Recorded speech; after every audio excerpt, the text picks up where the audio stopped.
चलिए स्टूडेंट, फिर से स्वागत है आप सभी का हमारे YouTube channel education for you dear में। और हम समय ना गंवाते हुए फटाफट मिलाएंगे मॉडल आंसर बाल विकास 30 में से 30 प्रश्नों का बिल्कुल सटीक आंसर। तो देरी नहीं करते हैं, आप हमारे चैनल में नए हैं तो चैनल को सब्सक्राइब करिए ताकि शिक्षक भर्ती से संबंधित सभी के सभी मटेरियल आप तक आसानी से पहुंचते रहें। और बाकी सब्जेक्ट के भी वीडियो हम अपलोड बारी बारी से कर चुके हैं, तो आप हमारे चैनल के साथ जुड़ सकते हैं। सब्सक्राइब एक ज़रूर करिए और ये वीडियो आपको अच्छा लगेगा तो एक लाइक ज़रूर करिएगा और अपने दोस्तों को शेयर ज़रूर करें। चलिए सीधे चलते हैं क्वेश्चन की ओर और उसका आंसर की ओर। तो चलिए हम बात कर रहे हैं, हमारे पास जो क्वेश्चन पेपर है वो सेट बी है। मैं आपको सीधे सीधे इसका आंसर बताते जाऊंगा, आप अपना आंसर मिलाएंगे। क्वेश्चन नंबर 1, संज्ञात्मक विकास की पूर्ण संक्रिय अवस्था की अवधि है। तो इसका जो सही आंसर हो जाएगा ऑप्शन नंबर सी इसका करेक्ट आंसर हो जाएगा 2 से 7 वर्ष तक। नेक्स्ट क्वेश्चन की ओर चलते हैं। क्वेश्चन नंबर 2 है जे पियाजे द्वारा प्रतिपादित सिद्धांत है। तो जे पियाजे द्वारा प्रतिपादित सिद्धांत, इसका सही आंसर हो जाएगा ऑप्शन नंबर ए, संज्ञात्मक विकास इसका करेक्ट आंसर होगा। नेक्स्ट क्वेश्चन नंबर 3, बालक के विकास प्रारंभ होता है। तो बालक का विकास प्रारंभ होता है जन्म से पूर्व। ऑप्शन नंबर इसका बी सही होगा, जन्म से पूर्व। नेक्स्ट क्वेश्चन की ओर चलते हैं। क्वेश्चन नंबर 4 है किसने कहा था। क्वेश्चन यहाँ पे दिया हुआ है, किशोरावस्था बड़े संघर्ष, तनाव, तूफान तथा विरोध की अवस्था है। तो ये कहा था स्टेन हॉल ने। किसने कहा था? स्टेन हॉल ने कहा था। ऑप्शन नंबर इसका बी बिल्कुल करेक्ट आंसर है। नेक्स्ट क्वेश्चन की ओर चलते हैं। क्वेश्चन नंबर 5, यह किसका कथन है? फिर से कथन आया है, शैशवावस्था में सीखने की सीमा और तीव्रता विकास की ओर किसी अवस्था की तुलना में बहुत अधिक होती है। तो इसको कहा था वॉटसन ने कहा था। ऑप्शन नंबर इसका ए इसका करेक्ट आंसर होगा, वॉटसन ने इसको कहा था। नेक्स्ट क्वेश्चन की ओर चलते हैं। क्वेश्चन नंबर 6, किशोरावस्था में विकास प्रक्रिया में शामिल नहीं है। किशोरावस्था में विकास प्रक्रिया में शामिल नहीं है भाषा विकास। ऑप्शन नंबर सी इसका करेक्ट आंसर हो जाएगा। नेक्स्ट क्वेश्चन की ओर चलते हैं। क्वेश्चन नंबर 7 है, तर्क, जिज्ञासा और निरीक्षण शक्ति का विकास खालिद की आयु में होती है। तो इसका जो सही आंसर हो जाएगा ऑप्शन नंबर डी, 11 वर्ष में होती है। नेक्स्ट क्वेश्चन की ओर चलते हैं। क्वेश्चन नंबर 8, विकास के परिणाम स्वरूप व्यक्ति में नवीन विशेषताएं और नवीन योग्यताएं प्रकट होती है। यह कथन किसने दिया था? तो ये कथन दिया था हरलॉक ने। ऑप्शन नंबर इसका ए सही होगा, हरलॉक ने इसका सही आंसर कथन को दिया था। तो ऑप्शन नंबर ए इसका करेक्ट है। क्वेश्चन नंबर हम चलते हैं 9 की ओर। कौन सी प्रक्षेपित विधि नहीं है? इसका सही आंसर हो जाएगा ऑप्शन नंबर डी, स्टैनफोर्ड बिने परीक्षण। ठीक है, अगला क्वेश्चन की ओर चलते हैं। क्वेश्चन नंबर 10, परिणात्मक तथा गुणात्मक पक्ष सम्मिलित रहते हैं। तो इसका जो सही आंसर हो जाएगा ऑप्शन नंबर बी, विकास में। ठीक है, नेक्स्ट क्वेश्चन नंबर 11 है, व्यक्तिगत मनोविज्ञान का जन्मदाता कौन था? तो इसका जो सही आंसर हो जाएगा option number B, Adler. Option number B, Adler इसका करेक्ट आंसर है। नेक्स्ट क्वेश्चन की ओर चलते हैं। क्वेश्चन नंबर 12, संवेदी क्रियात्मक खेल किस अवस्था का है? तो इसका सही आंसर हो जाएगा ऑप्शन नंबर ए, शैशवकाल का। नेक्स्ट क्वेश्चन नंबर 13 है, शारीरिक वृद्धि पर प्रभाव डालने वाली ग्रंथि। इसका सही आंसर हो जाएगा आपका ऑप्शन नंबर डी, पिट्यूटरी। ठीक है, आप हमारे चैनल में नए हो तो चैनल को सब्सक्राइब करो। बाकी पूरे सब्जेक्ट का ऐसे ही फटाफट वीडियो आपको हमारे चैनल में मिल जाएगा, तो सब्सक्राइब करके जरूर रखिए, आपका टाइम वेस्ट नहीं करेंगे। आगे बढ़ते हैं। क्वेश्चन नंबर 14 है, सामाजिक तत्वों में सभी शामिल है केवल एक को छोड़कर। तो इसका जो करेक्ट आंसर है क्वेश्चन नंबर 14 का वो हो जाएगा ऑप्शन नंबर बी, जन्म क्रम। नेक्स्ट क्वेश्चन की ओर बढ़ते हैं। क्वेश्चन नंबर 15 है, निम्न में से कौन सा जन्मजात प्रेरणा का उदाहरण है? तो इसका जो सही आंसर हो जाएगा ऑप्शन नंबर बी, भूख। ऑप्शन नंबर बी, भूख जन्मजात होती है बच्चों को भूख, हमको भी होती है भूख। क्वेश्चन नंबर 16, जीन पियाजे के अनुसार सीखने के लिए निम्न में से क्या आवश्यक है? तो इसका जो करेक्ट आंसर है वो हो जाएगा ऑप्शन नंबर 16 का। क्वेश्चन नंबर 16 का ऑप्शन नंबर ए, शिक्षार्थी द्वारा पर्यावरण की सक्रिय खोज। आगे बढ़ते हैं अगला क्वेश्चन की ओर। क्वेश्चन नंबर 17, विशेष आवश्यकता वाले बच्चों की शिक्षा विशेष विद्यालय की अपेक्षा नियमित विद्यालय में बेहतर होती है क्योंकि वहाँ पे क्या होती है? क्वेश्चन नंबर 17 इसका सही आंसर हो जाएगा ऑप्शन नंबर बी, इक्वलिटी और समानता होती है। Next question number 18, question number 18 है, बच्चे सक्रिय रूप से दुनिया के बारे में अपनी समझ का निर्माण करते हैं, एक कथन है जिसका श्रेय दिया जाता है। तो इसका सही आंसर हो जाएगा ऑप्शन नंबर सी, पियाजे। अगला क्वेश्चन की ओर बढ़ते हैं, क्वेश्चन नंबर 19, फटाफट आंसर मिलाते जाइए। क्वेश्चन नंबर 19, एक छात्र को गिटार सीखने में आनंद आता है, तो इसका जो सही आंसर हो जाएगा आपका option number C, option number C, आंतरिक रूप से प्रेरित। अगला क्वेश्चन की ओर बढ़ते हैं, क्वेश्चन नंबर 20, किशोरावस्था वह काल है, तो किशोरावस्था कौन से काल को कहते हैं? इसका सही आंसर हो जाएगा 11 वर्ष से लेके 19 वर्ष तक को। ऑप्शन नंबर बी इसका करेक्ट आंसर होगा, option number B. Next question, question number 21, निम्नलिखित में से कौन संज्ञा का घटक नहीं है? तो इसका सही आंसर हो जाएगा ऑप्शन नंबर ए, भावना, ऑप्शन नंबर ए, भावना इसका करेक्ट आंसर। अगला क्वेश्चन के ऊपर बढ़ते हैं, क्वेश्चन नंबर 22, निम्नलिखित में से कौन सा कारक लोकोमीटर गतिमान विकलांगता वाले छात्र में की सफल समावेशन के बाधा डालता है? तो इसका जो करेक्ट आंसर है वो हो जाएगा उपयुक्त में से सही, option number D.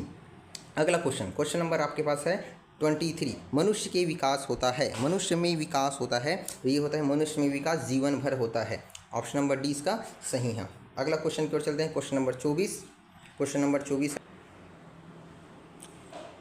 Question number 24 का जो करेक्ट आंसर है वो हो जाएगा ऑप्शन नंबर सी, नियमित स्कूल। आगे बढ़ते हैं क्वेश्चन नंबर 25 की ओर। तो क्वेश्चन नंबर 25 है, कॉलम ए और कॉलम बी, इसका मिलान आप लोग करते रहिए। इसका मैं सही आंसर बताता हूँ, ऑप्शन नंबर इसका सी सही होगा, ऑप्शन नंबर सी इसका करेक्ट आंसर। प्रश्न क्रमांक 26, प्रश्न क्रमांक 26 का जो करेक्ट आंसर है वो मैं आपको डायरेक्ट बताता हूँ। ऑप्शन नंबर इसका हो जाएगा 26 का, ऑप्शन नंबर डी इसका करेक्ट आंसर है। अगर यदि आप ऑप्शन नंबर डी लगाएं तो बिल्कुल सही लगा के आए हैं। अगला क्वेश्चन की ओर बढ़ते हैं, क्वेश्चन नंबर 27, रचनात्मकता आमतौर पर इनके साथ जुड़ी होती है, तो इसका सही आंसर हो जाएगा अपसारी सोच, ऑप्शन नंबर डी। अगला क्वेश्चन है क्वेश्चन नंबर 28, शिक्षक अधिकार अधिनियम 2009, इसका जो करेक्ट आंसर है वो हो जाएगा option number A, elementary level, ठीक है, प्राथमिक स्तर पर होता है, ठीक है। अगला क्वेश्चन की ओर बढ़ते हैं, क्वेश्चन नंबर 29, पाठ्यक्रम अनुकूल प्रक्रिया के चरणों की व्यवस्थित करे, तो इसका जो करेक्ट आंसर है वो मैं आपको डायरेक्ट बता दे रहा हूँ, इसका भी ऑप्शन नंबर ए होगा इसका करेक्ट आंसर। अगला क्वेश्चन की ओर बढ़ते हैं, क्वेश्चन नंबर 30, और ये लास्ट क्वेश्चन है। बाकी का वीडियो भी हम अपलोड कर चुके हैं, हमारे चैनल को सब्सक्राइब करके उसको भी आप देख सकते हैं। हम आगे आपको शिक्षक भर्ती से भी संबंधित जो भी पाठ्यक्रम है उसको हम करवाएंगे, तो हमारे चैनल को सब्सक्राइब करके रखिए, और वीडियो अच्छा लगा है तो लाइक ज़रूर करिए। लास्ट क्वेश्चन, वंचित पृष्ठभूमि के बच्चों को ज़रूरतों को पूरा करने के लिए एक शिक्षक को चाहिए, तो इसका जो सही आंसर हो जाएगा ऑप्शन नंबर ए, ऑप्शन नंबर ए, ये उनके बारे में और अधिक जानने की कोशिश करें और उन्हें कक्षा चर्चा में शामिल करें। तो दोस्तों ये वीडियो आपको कैसा लगा, अच्छा लगा होगा, आशा करता हूँ। मिलते हैं अगले वीडियो में, तब तक के लिए जय हिंद, जय भारत, जय छत्तीसगढ़।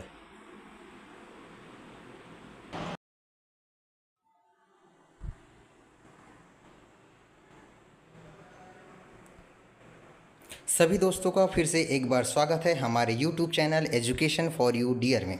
दोस्तों इससे पहले हमने जो CGTET के जो मॉडल आंसर के बारे में वीडियो डाला था कि हम बहुत सारे इसका आंसर डालेंगे अलग अलग विषय का, तो इस वीडियो में हम बात करेंगे CGTET परीक्षा दिनांक 23 जून 2024 का मॉडल आंसर, विषय हिंदी। 30 में 30 प्रश्न का हम सटीक आंसर पेपर नंबर 1 शिफ्ट 1 का कक्षा 1 से 5 तक का हम बताने जा रहे हैं। तो फटाफट अपना आंसर शीट उठाइए और क्वेश्चन को मिलाइए कि कितने आपके सही हैं और कितने गलत हैं। हमने कोशिश किया है कि ये त्रुटि रहित रहे, हो सकता है इसमें से कुछ क्वेश्चन व्यापम कुछ दूसरा ले ले, हमारे द्वारा कुछ दूसरा बताए, इसके लिए हम क्षमा चाहते हैं, लेकिन हमने कोशिश किया है कि ये पूरा सटीक आंसर दे। तो चलिए चलते हैं सीधे आंसर की ओर। फटाफट अपना पेन कॉपी उठाइए, क्वेश्चन पेपर उठाइए और मिलाते चलिए।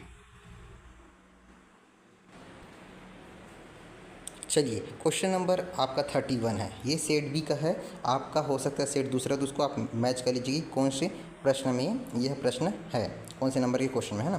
तो क्वेश्चन नंबर जो 31 है, हिंदी भाषा में उन स्वरों की संख्या जिनमें हवा बिना रुकावट के मुख से बाहर निकलती है, तो इसका जो सही आंसर है वो हो जाएगा आपका option number C 11, option number C 11 इसका करेक्ट आंसर होगा। अगला क्वेश्चन की ओर चलते हैं। अगला क्वेश्चन है क्वेश्चन नंबर 32, अनुनासिक चिन्ह की उपयोगिता के आधार पर संभावित शब्दों में से सही शब्द का चयन करें, तो इसका जो करेक्ट आंसर है वो हो जाएगा ऑप्शन नंबर डी, पंखुड़ी, ठीक है।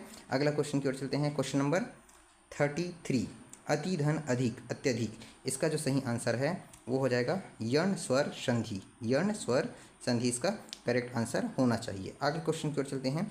Next question, question number 34। Question number 34 में आ जाते हैं।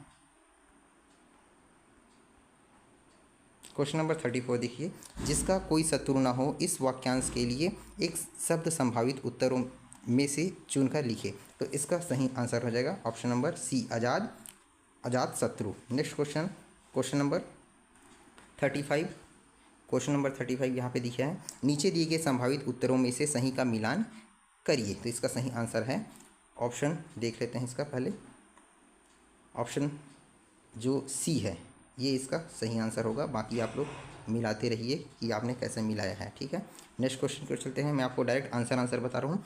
Question number 36। क्वेश्चन नंबर 36 यहाँ पे दिया है, घोड़ा शब्द का पर्यायवाची शब्द संभावित उत्तर में से चुनकर लिखिए। तो घोड़ा को बोलते हैं तुरंग। क्या बोलते हैं?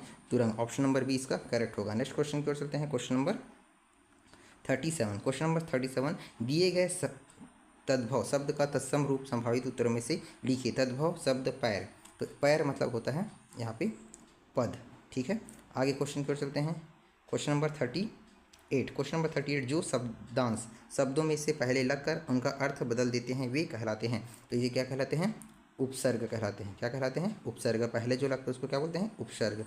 Next question, question number 39। Question number 39 है, नीलकमल शब्द में कौन सा समास निहित है? संभावित उत्तरों की चुनकर लिखे। तो नीलकमल में कर्मधारय समास होता है, ठीक है। आगे बढ़ते हैं। क्वेश्चन नंबर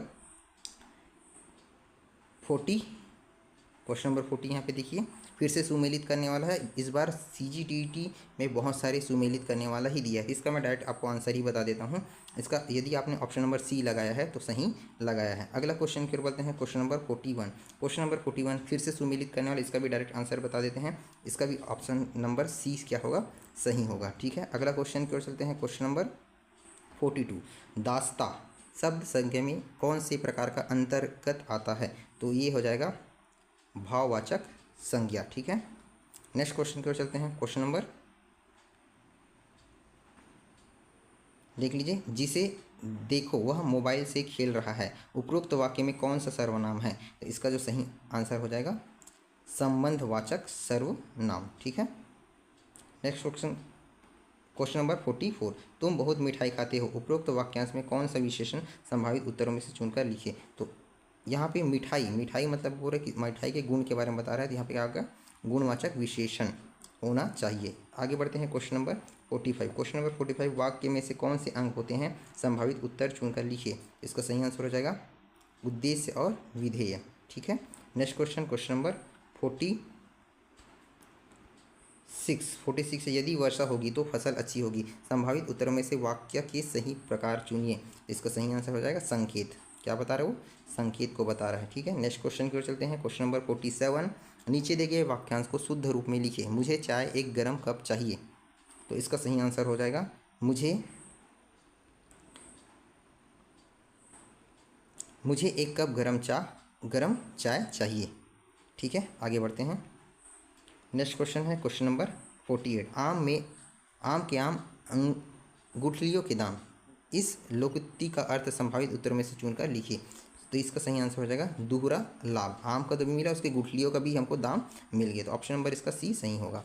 नेक्स्ट क्वेश्चन पर चलते हैं। Question number 49। क्वेश्चन नंबर 49 है, दिए गए मुहावरों का अर्थ सहित समुचित मिलान कीजिए। तो इसका फिर से वही सुमिलित करने वाला है। तो इसका सही आंसर एक बार मिला लेते हैं।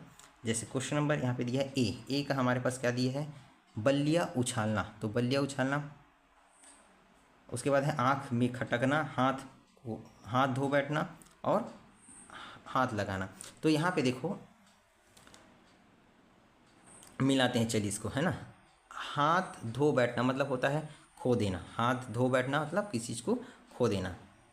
उसके बाद है आँख खटकना मतलब होता है बुरा लगना। बल्लिया उछालना और हाथ लगाना तो बहुत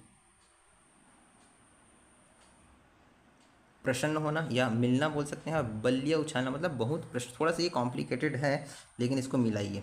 अब यहाँ पे देखिए ए का क्या हो रहा है? ए का 3 हो रहा है क्या? हाँ।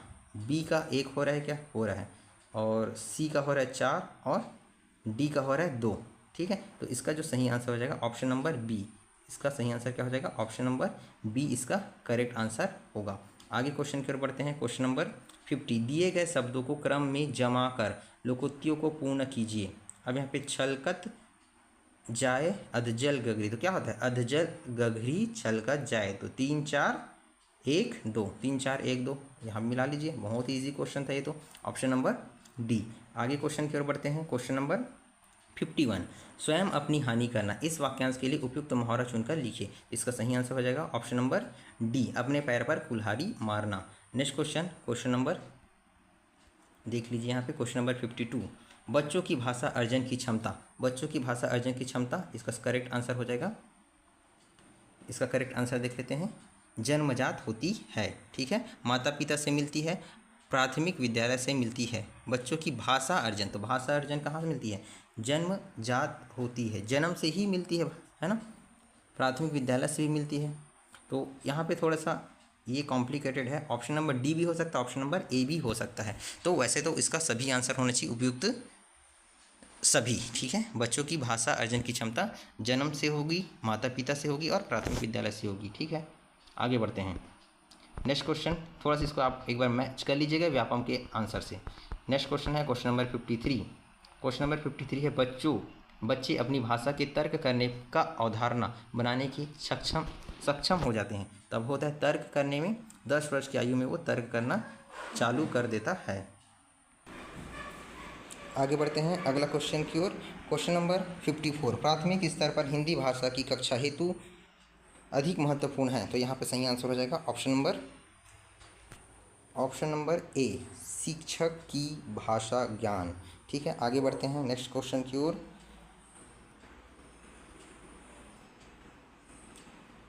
क्वेश्चन नंबर 55 है, बच्चों की भाषाई क्षमता का सर्वाधिक विकास होता है। तो इसका सही आंसर हो जाएगा ऑप्शन नंबर बी, बाल साहित्य से।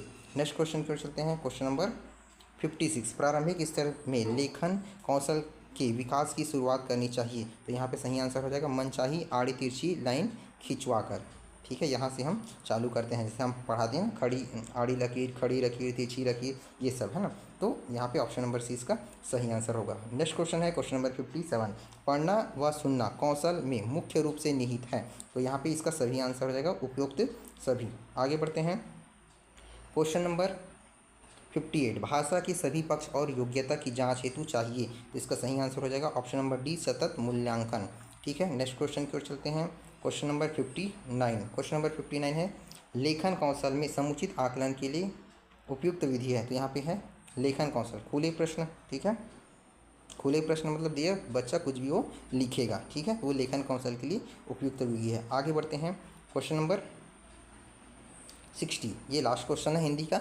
बाकी का वीडियो भी हम अपलोड कर चुके हैं, आप हमारे चैनल को सब्सक्राइब करके वहाँ पे देख सकते हैं। और कमेंट और लाइक ज़रूर करिएगा कि ये वीडियो आपको कैसा लग रहा है। नेक्स्ट क्वेश्चन है हमारा लास्ट 60, भाषाई कौशल की आकलन के संबंध में सत्य कथन है। इसका जो सही आंसर हो जाएगा ऑप्शन नंबर बी, भाषा कौशल को अन्य विषय के साथ कक्ष भी परखा जाता है। ठीक है, तो मिलते हैं नेक्स्ट वीडियो में, तब तक के लिए गुड बाय।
नमस्कार साथियों, फिर से आप सभी का स्वागत है हमारे YouTube channel education for your dear में। दोस्तों, हमने इससे पहले वीडियो में जैसे कि आप सभी को बताया था कि हम CGTT परीक्षा जो कि दिनांक 23 जून 2024 को हुआ था, उसका मॉडल आंसर तैयार करके आप तक बहुत ही जल्द प्रोवाइड कराने वाले हैं। तो इस वीडियो में हम मॉडल आंसर गणित मैथमेटिक्स की बात करने वाले हैं। तो आप फटाफट अपना आंसर मिलाइए। इसका सॉल्यूशन मैं पूरा आपको बाद में दे दूंगा, अभी सिर्फ मैं आपको बता रहा हूं कि कौन से क्वेश्चन का कौन सा आंसर होगा। तो जल्दी से अपना क्वेश्चन पेपर उठाइए और मिलाइए। और बाकी का भी हम वीडियो डाल चुके हैं, आप हमारे चैनल में जाके देख सकते हैं। उसके लिए आपको हमारे चैनल को सब्सक्राइब करना पड़ेगा ताकि आपको वीडियोस ढूंढने में कोई दिक्कतें ना आए। तो सब्सक्राइब कर लीजिए फटाफट और अपना बाकी सब्जेक्ट का भी मॉडल आंसर मिला लीजिए। तो क्वेश्चन नंबर 1 जैसे कि आप स्क्रीन में देख पा रहे हैं, क्वेश्चन नंबर 91 जो कि ये सेट बी का उठाया हूँ। आप कोई भी सेट देख सकते हैं, बस अपना क्वेश्चन अलग अलग सेट पे अलग अलग है, सेट ए बी सी और डी। तो सभी सेट में क्वेश्चन आगे पीछे, लेकिन सभी क्वेश्चन एक ही हैं, ठीक है। तो 91 सेट बी में आया है। अब हो सकता है ये सेट ए में कोई दूसरा क्वेश्चन हो, सेट सी में कोई दूसरा क्वेश्चन हो। तो 91 का जो करेक्ट आंसर है वो हो जाएगा आपका ऑप्शन नंबर जो डी है, वो आपका ये करेक्ट आंसर है, ठीक है। मैं इसको अच्छे से बात बता, ऑप्शन नंबर डी, ठीक है। बैंकिंग मॉडल के तहत सीखने वाले से क्या अपेक्षा होती है? तो इससे अपेक्षा होती है ऑप्शन नंबर डी, सीखने के लिए आपका रास्ता स्वयं ढूंढने का प्रयत्न करें, ठीक है। नेक्स्ट क्वेश्चन की ओर चलते हैं। क्वेश्चन नंबर 92, दो विषम संख्याओं का योग हमेशा एक सम संख्या होता है, तो ये क्या होगा? तो इसका जो करेक्ट आंसर है वो हो जाएगा प्रयोग विधि या प्रयोग द्वारा, एक्सपेरिमेंट के द्वारा ही हम बता सकते हैं कि दो विषम संख्याओं का योग हमेशा क्या होती है? एक सम संख्या होती है। अगर हम जोड़ के देखिए 3 + 5 = 8 होता है, जैसे हम जोड़ दिए 3 + 3 = क्या होगा? 6। तो ये किससे होगा? ये प्रयोग विधि से ही होगा। आगे बढ़ते हैं। क्वेश्चन नंबर 93, क्वेश्चन नंबर 93 है, एक रचनावादी कक्षा की विशेषता है। तो एक रचनावादी कक्षा की जो विशेषता है उसमें ऑप्शन दिया है, बच्चा शिक्षण का अच्छा ग्रहण होता है, वह शिक्षक की बातों को धैर्यपूर्वक सुनता है, तो वह प्रश्न करने और अपने तर्क रखने के लिए स्वतंत्र होता है, उसे सिखाई गई विधियों के अभ्यास के लिए पर्याप्त अवसर दिए जाते हैं। तो इसका करेक्ट आंसर हो जाएगा ऑप्शन नंबर सी, यह प्रश्न करने और अपने तर्क रखने के लिए स्वतंत्र होता है, ठीक है। आगे बढ़ते हैं। क्वेश्चन नंबर 94, क्वेश्चन नंबर 94 आपकी स्क्रीन के पास आप देख पा रहे हैं, नीचे दिए गए कथनों में से कौन से कथन सही हैं? तो इसमें बहुत सारे ऑप्शन हैं, तो इसका मैं करेक्ट आंसर आपको बता देता हूँ। ऑप्शन नंबर इसका ए जो है वो करेक्ट लग रहा है मुझे, आप लोग को हो सकता है कुछ और लगे, लेकिन मुझे जहाँ तक लग रहा है कि ऑप्शन नंबर ए इसका सही होना चाहिए। आगे बढ़ते हैं। क्वेश्चन नंबर 95, क्वेश्चन नंबर 95 है, मिलते जुलते बार बार होने वाले अनुभव के आधार पर नतीजों तक पहुंचने के तरीकों को क्या कहते हैं? तो इसको कहते हैं ऑप्शन नंबर सी, अनुभाविक तर्क। ऑप्शन नंबर सी इसका करेक्ट आंसर है। आगे बढ़ते हैं क्वेश्चन नंबर 96 की ओर। क्वेश्चन नंबर 96 है, जोड़ की अवधारणा सिखाते समय सिद्धांत किस क्रम में आगे बढ़ा जाता है? तो अब यहाँ पे थोड़ा सा ये कॉम्प्लिकेटेड है, इसको आपको बारीकी से यदि आप हल किए होंगे तो इसका सही आंसर आपको मिल जाता। तो इसका जो करेक्ट आंसर होगा ऑप्शन नंबर डी, पहले होगा ठोस, फिर चित्र प्रतीक, उसके बाद है संख्या प्रतीक, ठीक है। सबसे पहले क्या आता है? ठोस, फिर चित्र प्रतीक, फिर उसके बाद क्या आएगा? संख्या प्रतीक, ठीक है। आगे बढ़ते हैं। नेक्स्ट क्वेश्चन की ओर चलते हैं। क्वेश्चन नंबर 97, किसी गणितीय सवाल को हल करने के लिए एक विशेष क्रम में लागू की जाने वाली चरणों की श्रृंखला कहलाती है। तो इसका जो करेक्ट आंसर मैं आपको बता देता हूँ। इसमें ऑप्शन दिया हुआ है उत्पत्ति ए, बी है एल्गोरिदम, सोपान और अभिगृहित। तो इसका सही आंसर हो जाएगा बी और सी। ऑप्शन नंबर बी और ऑप्शन नंबर सी सही है, तो इसका सही आंसर हो जाएगा ऑप्शन नंबर सी, केवल बी और सी। अगला क्वेश्चन की ओर चलते हैं। क्वेश्चन नंबर 98, क्वेश्चन नंबर 98 है, रचनावादी कक्षा के संदर्भ में आकलन को देखा जाता है, यह सीखने की प्रक्रिया को मार्गदर्शन देता है, यह दर्शाता है कि बच्चे ने क्या क्या गलत किया, यह केवल सीखने के प्रतिफल की जांच करता है, सीखने की प्रक्रिया का अनिवार्य है। तो इसमें सही आंसर हो जाएगा आपका ऑप्शन नंबर ए और ऑप्शन नंबर डी, ठीक है। यह सीखने की प्रक्रिया को मार्गदर्शन देता है, सीखने की प्रक्रिया का अनिवार्य हिस्सा है। तो इसका इस हिसाब से इसका जो सही आंसर है वो हो जाएगा आपका ऑप्शन नंबर ए, केवल ए और डी इसका सही होना चाहिए। वैसे ये पेडागॉजी है, व्यापम अपने तरीके से इसका आंसर लेता है। अब देखेंगे व्यापम में क्या आंसर आता है, ठीक है, क्योंकि व्यापम का जो आंसर लेने का तरीका अलग है और हम जो बता रहे हैं, जो हमारे ज्ञान, हमारे जो विश्लेषण के हिसाब से बता रहे हैं, उसके हिसाब से ऑप्शन नंबर ए होना चाहिए। आगे बढ़ते हैं क्वेश्चन नंबर 99 की ओर। अब ये क्वेश्चन देखिए, बहुत ही अच्छा क्वेश्चन दिया हुआ था। यदि ए, बी, सी और डी क्रमशः विशिष्टकरण, व्यापीकरण, अनुमान लगाना और सिद्ध असिद्ध करना को प्रदर्शित करें तो चुनिए कि गणित तरीके से सोचने के दौरान किस मानसिक प्रक्रिया से गुजरते हैं। तो यहाँ पे देखिए कुछ सिंबल ऐसा बना है, तो इसमें आपको सही आंसर लगाना था। तो ए, बी, सी, डी ऐसा दिया है, तो इसका आंसर हो जाएगा ऑप्शन नंबर ए। आँख बंद करके लगाइए, सही होगा। कैसे होगा हम इसके बारे में बाद में डिस्कशन करेंगे, पूरे पेपर का एनालिसिस करेंगे। आप हमारे चैनल को सब्सक्राइब कर रखें, क्योंकि शिक्षक भर्ती भी आने वाली है, शिक्षक भर्ती की तैयारी भी हम करवाएंगे और उसका भी मॉडल आंसर, जो प्रीवियस ईयर का क्वेश्चन पेपर है, वो सब हमको आपको सॉल्यूशन भेजेंगे। आगे बढ़ते हैं क्वेश्चन नंबर 100। किसी वर्ग के चारों कोणों का योग 360 होता है। इस कथन का विस्तार करके हम किस चतुर्भुज के चारों कोणों का योग 360 अंश होता है के बारे में सोचते हैं। तो यह एक उदाहरण है। तो यह एक किसका उदाहरण है? व्यापीकरण का उदाहरण। किसका भी उदाहरण है? व्यापीकरण, ठीक है। Next question, question number 101 question number है, यहाँ पे देख लीजिए आप। किन मॉडलों में सीखने को ऐसे विशिष्ट उपकरण में बांटा जाता है जिन्हें बार बार के अभ्यास द्वारा हासिल किया जाता है? यहाँ पे दिया हुआ है बार बार अभ्यास, बैंकिंग और रचनावादी। दूसरा दिया है रचनावादी और प्रोग्रामिंग। तीसरा दिया है प्रोग्रामिंग और बैंकिंग। और चौथा दिया है यह तीनों मॉडल का उभयनिष्ठ गुण है। तो यहाँ पे सही आंसर हो जाएगा यह तीनों मॉडल का उभयनिष्ठ गुण है। ऑप्शन नंबर डी यदि आप लगाए हैं तो सही है। आगे बढ़ते हैं क्वेश्चन नंबर 102। क्वेश्चन नंबर 102 है, यदि ए अमूर्त अवधारणा को, बी व्यापक विचारों को, सी मूर्त परिस्थितियों को और एस विशिष्ट स्थितियों को व्यक्त करते हो तो दर्शाइए कि गणितीय विचार प्रायः कैसे बढ़ते हैं। तो इसका जो सही आंसर हो जाएगा, सबसे पहले होगा सी से ए की ओर, सी से ए की ओर और एस से बी की ओर, ठीक है।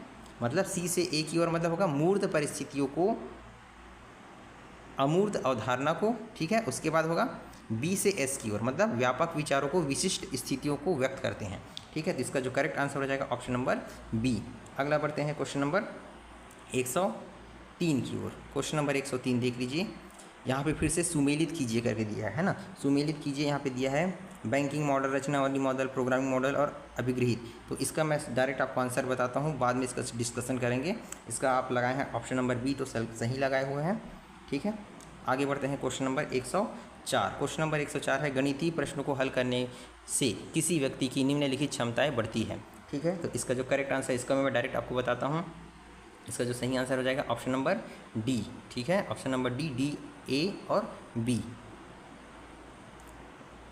ऑप्शन नंबर डी आप लगाए हैं तो सही है। Next question, question number 105। अब यहाँ से आते हैं जो एक्चुअल मैथ्स है। अभी तक तो हमने पेडागॉजी का मैथ्स देखा, अब यहाँ पे कैलकुलेशन की ओर बढ़ते हैं। तो कैलकुलेशन बिल्कुल एक ही आंसर होता है मैथ्स का, और वो भी सटीक हम आपको बताने वाले हैं। तो देखिए क्वेश्चन नंबर 105, 4 भिन्न 3 सही 1/4, 2 सही 2, 5/8 और इस टाइप से क्वेश्चन दिए। इसका औसत निकालें, तो इसका औसत का हो जाएगा सही answer option number D. Option number D यदि आप लगाए हैं 4 सही 11/32, तो बिल्कुल करेक्ट है। इसका जब निकालेंगे औसत। तो आगे बढ़ते हैं क्वेश्चन नंबर 106 की ओर। क्वेश्चन नंबर 106, कितने समय में 600 रुपये का साधारण ब्याज 6% वार्षिक ब्याज की दर से 360 हो जाता है। इसका सॉल्यूशन हम आपको बाद में भेज देंगे पूरे का बना के। 10 वर्ष इसका सही आंसर होगा। अगला क्वेश्चन की ओर बढ़ते हैं। क्वेश्चन नंबर 107, एक व्यक्ति ने 2 स्कूटी में से प्रत्येक को 98,000 में बेचकर एक पर 15% का लाभ और दूसरे पर 15% की हानि उठाई, तो पूरे लेन देन में उसे कितने प्रतिशत का लाभ हानि हुआ? तो इसका जो सही आंसर है वो हो जाएगा ऑप्शन नंबर ए, 2.25% हानि, ठीक है। आगे बढ़ते हैं क्वेश्चन नंबर 108, फिर से सुमेलित कीजिए करके है यहाँ पे क्वेश्चन, देख लीजिए। तो इसका मैं डायरेक्ट आपको आंसर ही बता देता हूँ, सुमेलित कीजिए क्योंकि टाइम वेस्ट नहीं करते, आपको भी आंसर मिलाना होगा फटाफट। इसका जो सही आंसर है वो हो जाएगा ऑप्शन नंबर डी। ठीक है, नेक्स्ट क्वेश्चन की ओर चलते हैं। क्वेश्चन नंबर 109, यदि एक्स एस्टिक वाई मतलब x गुना Y is equal to X cube plus Y cube plus 3xy into X plus Y, तब 0 into 1 into 2 is equal to what. तो इसका जो सही आंसर है वो हो जाएगा option number C 27। Option number C क्या आ जाएगा 27 इसका सही आंसर होगा। अगला क्वेश्चन की ओर बढ़ते हैं। Question number 110। क्वेश्चन नंबर 110 है यहाँ पे LCM निकालने वाला, LCM और SCF निकालने वाला। तो इसका भी करेक्ट आंसर मैं आपको बताता हूँ। इसका करेक्ट आंसर हो जाएगा ऑप्शन नंबर सी। ठीक है, ऑप्शन नंबर सी इसका करेक्ट आंसर होगा। अगला क्वेश्चन की ओर बढ़ते हैं। Question number 111, 0.75 is equal to how many percent. Percent में यहाँ पे निकालना है 0.75 को। तो इसका जो सही आंसर हो जाएगा वो हो जाएगा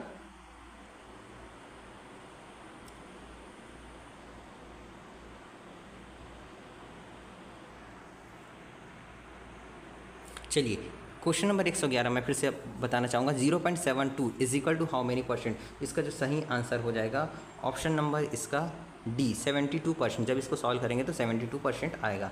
अगला क्वेश्चन की ओर बढ़ते हैं। Question number 112। क्वेश्चन नंबर 112 है 1 हेक्टोलीटर।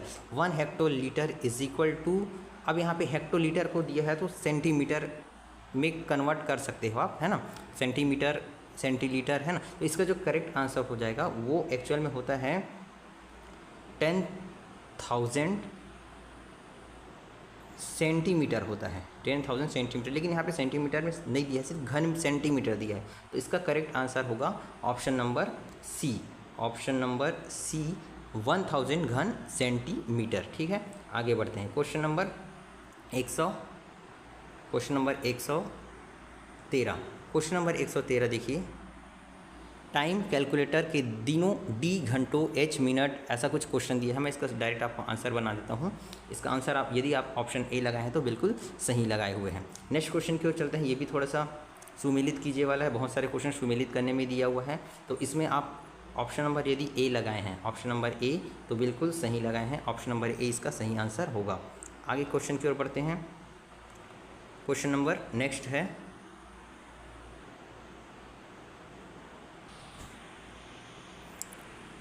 115 का देखिए, अभिकथन ए पी किसी काम को 10 दिन में पूरा करता है जबकि क्यू उसी काम को 5 दिन में पूरा करता है। तो इसका फिर से मैं सही आंसर आपको डायरेक्ट बता देता हूँ। ऑप्शन नंबर इसका हो जाएगा सी, इसका सही आंसर हो जाएगा। ऑप्शन नंबर सी इसका करेक्ट आंसर होगा।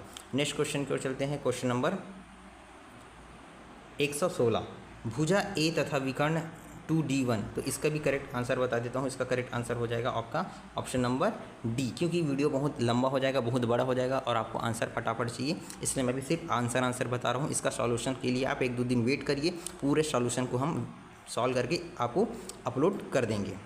नेक्स्ट क्वेश्चन की ओर चलते हैं। Question number 117। क्वेश्चन नंबर 117 है, यहाँ पे उसका जो करेक्ट आंसर है ऑप्शन नंबर ए। ऑप्शन नंबर ए इसका करेक्ट आंसर होगा 117 का। Next question, question number 118। Question number 118 देखिए, √0.001। तो इस यहाँ पे तीनों ऑप्शन सही है ना, आप लोग कन्फ्यूज़न नहीं होना, यहाँ पे तीनों ऑप्शन ये सही हैं, इसलिए ऑप्शन नंबर क्या आएगा सी, केवल बी, सी और डी।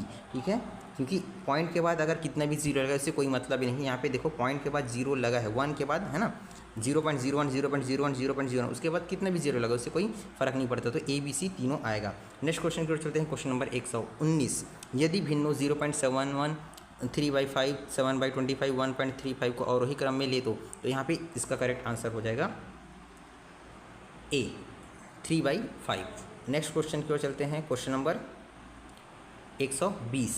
क्वेश्चन नंबर 120 दीजिए, संख्या 537682 में इस 7 का स्थानीय मान एवं जाति मान का अंतर, स्थानीय मान और जाति मान का अंतर पूछा है। तो स्थानीय मान 7000 यहाँ पे लीजिए और उसके बाद उसका जाति मान, तो जाति मान यहाँ पे हो जाएगा, देखिए जाति मान इसका 7, तो इसको घटाएंगे तो कितना आएगा 6993। तो ऑप्शन नंबर इसका सी बिल्कुल सही है। तो दोस्तों ये तो रहा हमारा मैथ्स का क्वेश्चन, जो कि हमने आपको बहुत ही सिंपल तरीके से ही बता दिया।